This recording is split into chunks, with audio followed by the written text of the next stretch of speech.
আমরা এই যে এক্সিস্টিং যে রাজনৈতিক চর্চা, এটা থেকে আমরা বেরিয়ে আসতে চাই। আমরা চাই না এদেশে চাঁদাবাজি, দখলবাজি থাক, ঠিক কিনা বলেন? এদেশে কোনো দুর্নীতি থাক, টেন্ডারবাজি থাক, এগুলো আমরা চাই। আই হেট পলিটিক্স একটা জেনারেশন আছে, এই বেশিরভাগ জেনজি অফ সিলেট, এরা আই হেট পলিটিক্স জেনারেশন। এরা পলিটিক্সকে পছন্দ করে না।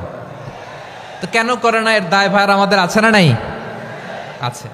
এবং আমরা দেখেছি ক্ষমতার পালাবদল যখন হয়, এক সরকার যায় আরেক সরকার আসে, তখন দুর্নীতির ফিরিস্তি আমরা জানতে পারি, এর আগে জানতে পারি না। প্রতিটা দলের ভেতরেই আমরা এই বাজে চর্চাটা দেখেছি। সো এখন আমাদেরকে শুধরে নেওয়ার সময় এসেছে। এটা এই সুন্দর সময়, নতুন প্রভাতের বাংলাদেশ, নতুন ভোরের বাংলাদেশ। এই সময় আমরা কাদা ছোড়াছুরি যেন না করি। আমাদের শপথ নেওয়ার সময় এসেছে। প্রতিটি দল, নিবন্ধিত 48টি, সবগুলো দলের এখন শপথ নেওয়া উচিত যে আমরা কোনোদিন আর চাঁদাবাজি করব না, টেন্ডারবাজি করব না, দখলবাজি করব না। আমরা সবসময় দেশের পক্ষে থাকব, সবসময় দেশের পক্ষে থাকব। সেই কথাগুলো ছিল ভেরি জেনারেল। যে কথাগুলো আমরা জেনারেলি বলি, এগুলো জেনারেলি আপনারা নেবেন। আমার রাজনীতিবিদ বন্ধুদের কাছে এটাই আমার কামনা। আর এই জাতীয় বার্তা যখন আমরা দেই, তখন যদি আপনি বলেন যে পারলে রাজনীতিতে আসেন, পারলে দল করে দেখান, এটা হইল? আমি কি এরকম কোনো কথা বলেছি? না। আমি একজন মুফাসসিরে কোরআন, আমি একজন আলেম, এর বাইরেও আমার সবচেয়ে বড় পরিচয় আম আ সিটিজেন অফ বাংলাদেশ। আমি বাংলাদেশের একজন সাধারণ নাগরিক। আমার দেশের যে কোনো সমস্যা, যে কোনো ইনকনসিস্টেন্সি, অসঙ্গতি নিয়ে মত প্রকাশের স্বাধীনতা আমার আছে না নাই? আপনারাই তো বাক স্বাধীনতার কথা বলেন, ফ্রিডম অফ স্পিচের কথা বলেন, বাক স্বাধীনতার কথা বলেন। আপনারাই যদি আবার কোনো মন্তব্যের কারণে বলেন যে রাজনীতির মাঠে আসেন, দল করেন, দেখি কতটুকু পারেন, এটা ঠিক হবে না। তাই প্রিয় ভাইয়ের, আসুন আমরা দল মত নির্বিশেষে কাঁধে কাঁধ মিলিয়ে সোনার বাংলাদেশ গড়ি, দুর্নীতিমুক্ত বাংলাদেশ গড়ি। যে বাংলাদেশের জন্য রক্ত দিয়েছে আবু সাঈদ, যে নতুন ভোরের বাংলাদেশের জন্য রক্ত দিয়েছে মুগ্ধরা, যে নতুন বাংলাদেশের জন্য রক্ত ঝরিয়েছে 24-এর যে গণ অভ্যুত্থানের প্রত্যেকটি শহীদের আওয়াজ করে বলেন ঠিক কিনা? আল্লাহ তাআলা আমার দেশকে তুমি নিরাপদ করো, শান্তিময় করো। আমরা যেন স্বাধীন সার্বভৌম বাংলাদেশে মাথা উঁচু করে বিশ্ব দরবারে দাঁড়াতে পারি। আল্লাহ তুমি তৌফিক দান করো। আওয়াজ করে সবাই পড়ে আমিন। প্রিয় ভাইয়েরা, আমি আর কাল বিলম্ব না করে আসুন সরাসরি মহাবিশ্বের মহাগ্রন্থ, মহাগ্রন্থ আল কোরআন আল কারীমের তাফসীর শুনি। আমি আজকের এই চমৎকার রজনীতে আলোচনা করবার জন্য সূরাতুল আহজাবের 45-46 এ দুটি আয়াতকে চুজ করেছি। এ দুটি আয়াতের আলোকে কিছু কথা আপনাদের সাথে শেয়ার করব। আওয়াজ করে পড়ুন ইনশাআল্লাহ। তার আগে আসুন একটু দেখে নিই আপনারা কে কোথা থেকে এসেছেন। আপনারা সুনামগঞ্জ জেলা থেকে কারা কারা এসেছেন দেখি। সুনামগঞ্জ, মাশাআল্লাহ মাশাআল্লাহ মাশাআল্লাহ, ঠিক আছে, হাত নামাও। সুনামগঞ্জ গেল। হবিগঞ্জ, হবিগঞ্জ, ঠিক আছে, হাত নামাও। মৌলভীবাজার দেখি, মৌলভীবাজার, মাশাআল্লাহ, ঠিক আছে। এবার সিলেটের কারা কারা দেখি।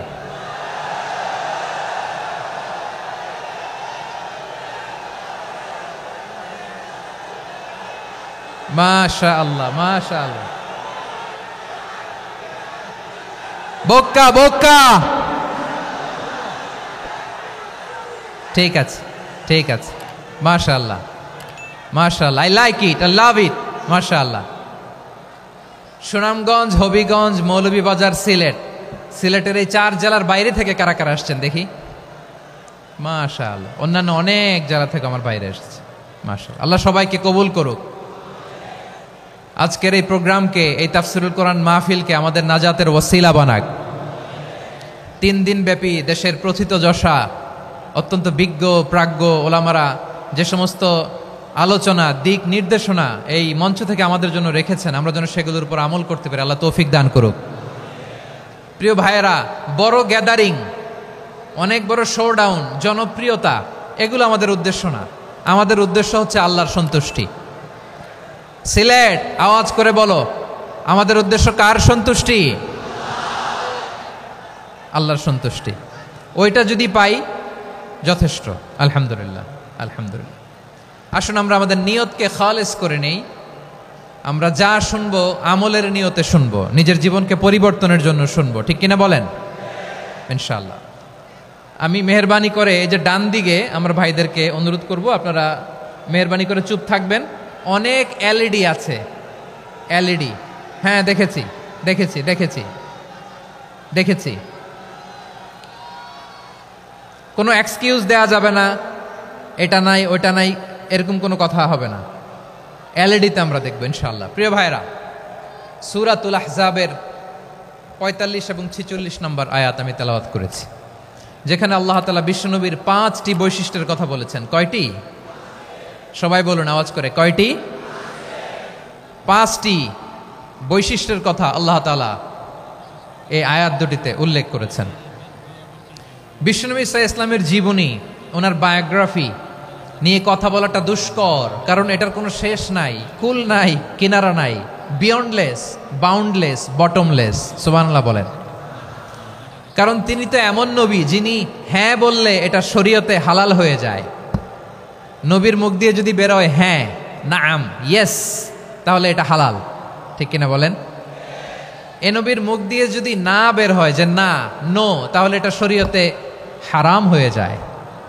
কেমন নবী আমরা পেয়েছি, যিনি হ্যাঁ বললে হালাল, না বললে হারাম, যিনি সাব্বাবা, এই আঙ্গুলি উপরের দিকে উঁচু করলে চাঁদ ভেঙে 2 টুকরা হয়ে যায়, যে নবী জমিন থেকে পা উঁচু করলে আল্লাহর আরশে মেরাজে চলে যায়, এমন নবীর উম্মত আমরা হয়েছি। যে নবীকে বাদ দিলে কোরআন বোঝা যায় না, কারণ এ নবীর উপরই কোরআন নাজিল করেছে কে?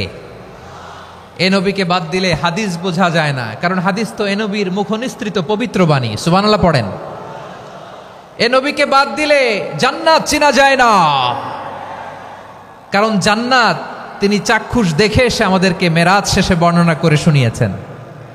এ নবীকে বাদ দিলে জাহান্নাম চেনা যায় না, এ নবীকে বাদ দিলে আমার রবকে চেনা যায় না, ঠিক কিনা বলেন? তো বিশ্বনবীর 5টি বৈশিষ্ট্যের কথা আল্লাহ তাআলা এই সূরাতে উল্লেখ করেছেন।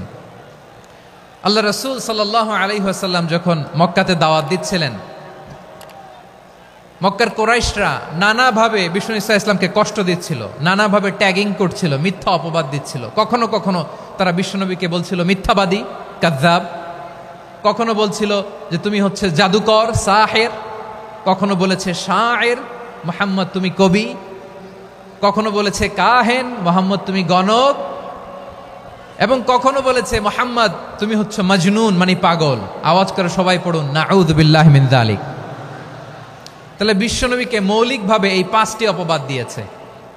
আমার কলেজা টুকরা সিলেটের ভাইরা, বিশ্বনবীর ব্যাপারে মিথ্যা অপবাদ মৌলিকভাবে দিয়েছে কয়টি? 5টি। বলেছে তুমি মিথ্যাবাদী, বলেছে তুমি গণক, তুমি কবি, তুমি পাগল, তুমি জাদুকর। বিশ্বনবীকে যে এই 5টি অপবাদ দেয়া হলো, আল্লাহ তাআলা এটা সহ্য করেননি। এই 5টি অপবাদের বিপরীতে আল্লাহ তাআলা বিশ্বনবীর 5টি চমৎকার বৈশিষ্ট্য উল্লেখ করে সূরাতুল আহজাবের 2টি আয়াত নাজিল করেছেন। আওয়াজ করে পড়েন আল্লাহু আকবার।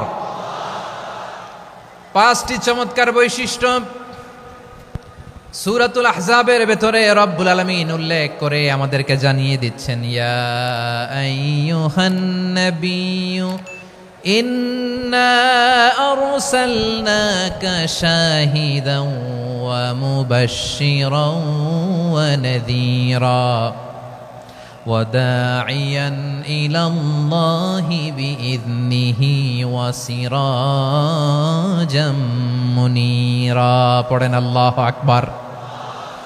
রব্বুল আলামিন ডেকে বলেন, ও নবী, নিশ্চয় আমি আপনাকে সাক্ষ্যদাতা রূপে প্রেরণ করেছি, সুসংবাদদাতা রূপে প্রেরণ করেছি, সতর্ককারী রূপে প্রেরণ করেছি, আল্লাহর দিকে আহ্বানকারী রূপে প্রেরণ করেছি, আর আলোদানকারী চেরাগ রূপে, প্রদীপ রূপে প্রেরণ করেছি। পড়েন সুবহানাল্লাহ।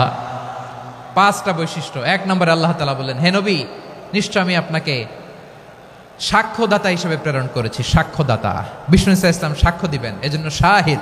শাহিদ মানে সাক্ষ্যদাতা। আওয়াজ করে বলুন, শাহিদ মানে কি? তিনি সাক্ষ্য দিবেন। মুবাশশির, 2 নম্বর বৈশিষ্ট্য হচ্ছে তিনি মুবাশশির। মুবাশশিরুম বিরাহমাতিল্লাহি ওয়া বিল জান্নাহ, তিনি আল্লাহর রহমতের সুসংবাদ দেন, তিনি আল্লাহর জান্নাতের সুসংবাদ দেন। সুবহানাল্লাহ পড়েন। 3 নম্বর বৈশিষ্ট্য হচ্ছে নাযীর, তিনি সতর্ককারী। ওয়ার্নার, তিনি সাবধান করতে এসেছেন, রিমাইন্ডার দিতে এসেছেন যে আল্লাহর পথে যদি না চলো, শিরকি কাজ যদি না থামাও, তাহলে এমন আযাব আসবে আল্লাহর পাকড়াও থেকে তুমি বাঁচতে পারবে না। তিনি নাযীর। বিষ্ণু ইসা ইসলামের 4 নম্বর বৈশিষ্ট্য হচ্ছে দাঈয়ান ইলাল্লাহ, তিনি আল্লাহর দিকে আহ্বানকারী। এই যে আমরা আমাদেরকে পরিচয় দেই যে আমরা দাঈ, বলি না? বলি যে উনি হচ্ছেন একজন দাঈ ইলাল্লাহ। বহু বচন আমরা বলি আদ-দুআত ইলাল্লাহ, এটা কোরআনের এই আয়াত থেকে এসেছে। সুবহানাল্লাহ পড়েন। ওয়া দাঈয়ান ইলাল্লাহি বিইذনিহি, আল্লাহর আদেশে বিষ্ণু ইসা ইসলাম আল্লাহর দিকে মানুষকে ডাকেন। এবং বিষ্ণু ইসা ইসলামের 5 নম্বর বৈশিষ্ট্য হচ্ছে সিরাজাম মুনীরা, আলোদানকারী প্রদীপ, আলোকদীপ্ত প্রদীপ, যে আলো দিয়ে তিনি গোটা বিশ্বকে আলোকিত করেছেন। আওয়াজ করে পড়েন আল্লাহু আকবার। তাহলে মোট 5টি বৈশিষ্ট্য নিয়ে আমরা কথা বলবো বিশ্বনবীর। আওয়াজ করে বলুন কয়টি? 1 নম্বরে হচ্ছে শাহিদ, বিশ্বনবী সাক্ষী দিবেন। কি দিবেন?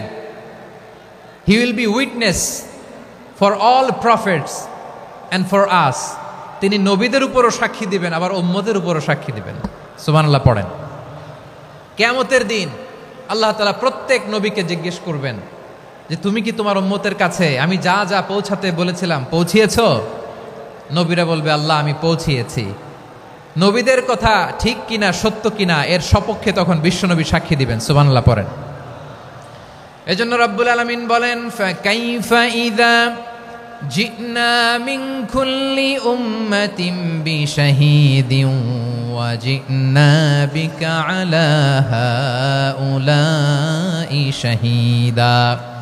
তখন কেমন হবে যখন প্রতিটি উম্মত থেকে আমি একজনকে সাক্ষ্য হিসেবে বের করে আনব, আর তাদের উপরে নবী আমি আপনাকে সাক্ষ্য বানাবো। পড়েন সুবহানাল্লাহ। তাহলে সব উম্মতের ব্যাপারে সেই উম্মতের নবীরা সাক্ষ্য দিবে, আর ওই নবীদের উপরে আমাদের নবী বিশ্বনবী সাক্ষ্য দিবেন। সুবহানাল্লাহ পড়েন। এজন্য বিশ্বনবী হচ্ছেন শাহিদ। শাহিদের আরেকটা ব্যাখ্যা হচ্ছে বিশ্বনবী সাল্লাল্লাহু আলাইহি ওয়াসাল্লাম আমাদের সাক্ষীর উপরে তিনি সাক্ষী দিবেন। তিনি নবীদেরও সাক্ষী, আবার আমাদের উপর উম্মতের উপরও সাক্ষী। সুবহানাল্লাহ পড়েন। রব্বুল আলামিন বলেন وَكَذَلِكَ جَعَلْنَاكُمْ أُمَّةً وَسَطًا لِتَكُونُوا شُهَدَاءَ عَلَى النَّاسِ وَيَكُونَ الرَّسُولُ عَلَيْكُمْ شَهِيدًا। আর অনুরূপভাবে আমি তোমাদেরকে মধ্যমপন্থী উম্মত হিসেবে তৈরি করেছি, প্রেরণ করেছি। ব্যালেন্সড উম্মাহ, মধ্যমপন্থী উম্মাহ হিসেবে প্রেরণ করেছি, যাতে করে তোমরা সবার উপরে সাক্ষ্য দিতে পারো, আর যাতে তোমাদের নবী হতে পারে তোমাদের উপরে সাক্ষ্যদাতা। পড়েন সুবহানাল্লাহ। আমরা হচ্ছি ব্যালেন্সড উম্মাহ, আমরা সবার ব্যাপারে সাক্ষ্য দিব, আর আমাদের উপর সাক্ষ্য দিবে স্বয়ং বিশ্বনবী। সুবহানাল্লাহ পড়েন। তাহলে আমাদের নবী নবীদের উপরও সাক্ষী, আমাদের উপরও সাক্ষী। সেই বুখারীতে এসেছে আল্লাহ তাআলা কিয়ামতের দিন সাইয়েদনা নূহ আলাইহিস সালামকে বলবেন, নূহ তুমি কি দাওয়াত পৌঁছিয়েছো তোমার উম্মতের কাছে? নূহ আলাইহিস সালাম বলবেন হ্যাঁ আমি পৌঁছিয়েছি। এবার নূহের উম্মতকে আল্লাহ জিজ্ঞেস করবেন, এ নূহের উম্মতেরা তোমাদের নবী নূহ কি দাওয়াত পৌঁছিয়েছে?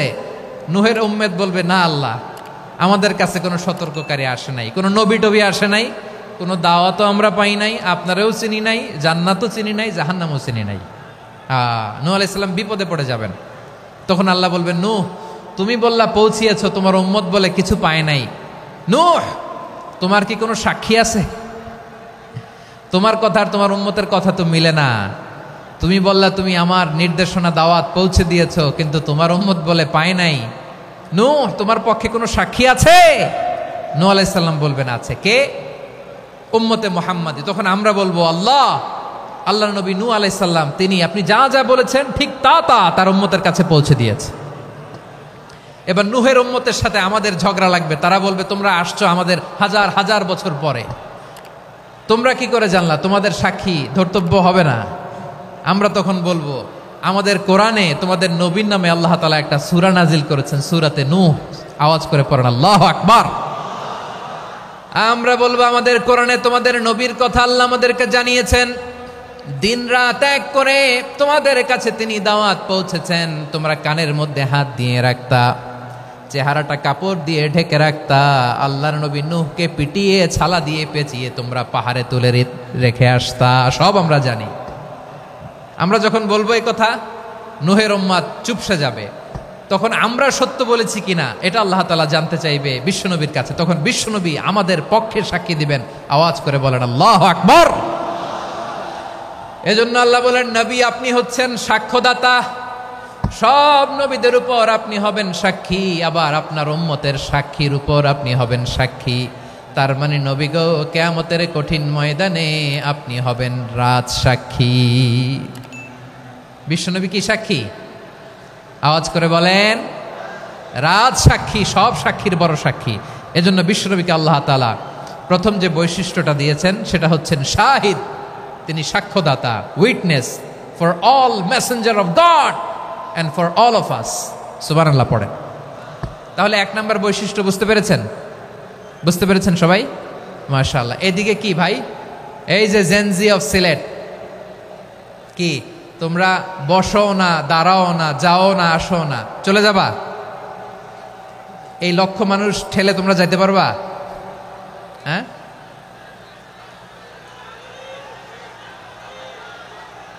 বসো বসো, বসতে হবে। শুরুতেই তোমাদের অনেক প্রশংসা করলাম, এই যদি হয় তোমাদের প্রশংসার নমুনা, তাইলে হবে না। বসো, মেহেরবানি করে বসো, বসো।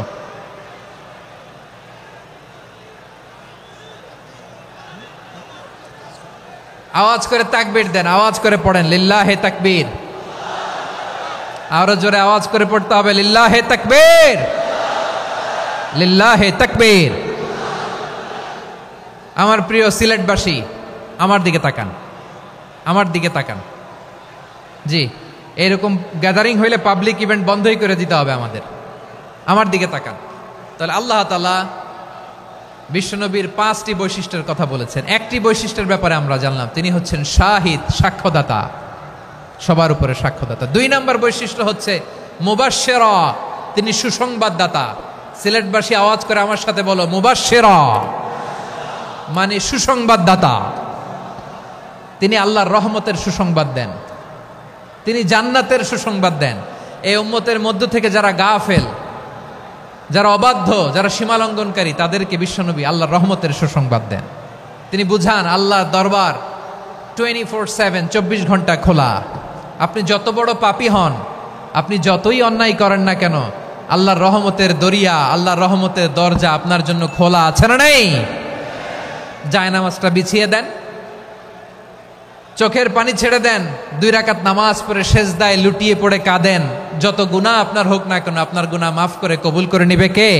যারা প্র্যাকটিসিং, যারা ইমানদার, তাদেরকে বিশ্বনবী জান্নাতের সুসংবাদ দেন। আওয়াজ করে পড়েন সুবহানাল্লাহ। এজন্য রব্বুল আলামিন বিশ্বনবীর পরিচয় অন্য আয়াতে এভাবে তুলে ধরেন, ওয়ামা আরসালনাকা ইল্লা কাফাতান লিন-নাসি বাশীরাও ওয়া নাযীরা। নবী হে, আমি গোটা জগৎবাসীর জন্য আপনাকে সুসংবাদদাতা এবং সতর্ককারী করে জমিনে প্রেরণ করেছি। মুবাশশিরাম বিল জান্নাত, তিনি জান্নাতের সুসংবাদ দেন, তিনি আশা জাগান। নবীর কথা শুনলে মানুষ বুকে আশা ফিরে পায়। আমার নবী কাউকে হতাশ করেন না। হতাশা বিশ্বনবীর ডিকশনারিতে নাই। তিনি মানুষকে আশাবাদী করে তোলেন। বিশ্বনবীর কথা শুনলে মানুষের হৃদয় নরম হয়, তারা আশা ফিরে পায়। বিশ্বনবীর মুখ নিঃসৃত পবিত্র প্রতিটি কথাই আশা জাগানিয়া। সুবহানাল্লাহ পড়েন। আপনি প্রিয় নবীর মুখ নিঃসৃত বাণীগুলো পড়েন, কথামালাগুলো শোনেন, দেখবেন আশা পাবেন, বুকে আশা পাবেন, ভালোবাসা পাবেন। কারণ তিনি এমন সত্তা, এমন পার্সোনালিটি, তার কথা শুনলে হৃদয় নরম হয়ে যায়। মনে হয় হৃদয় খুলে তারে দিয়ে দেই, সব কথা যেন তারে বলা যায়। আওয়াজ করে বলেন ঠিক কিনা?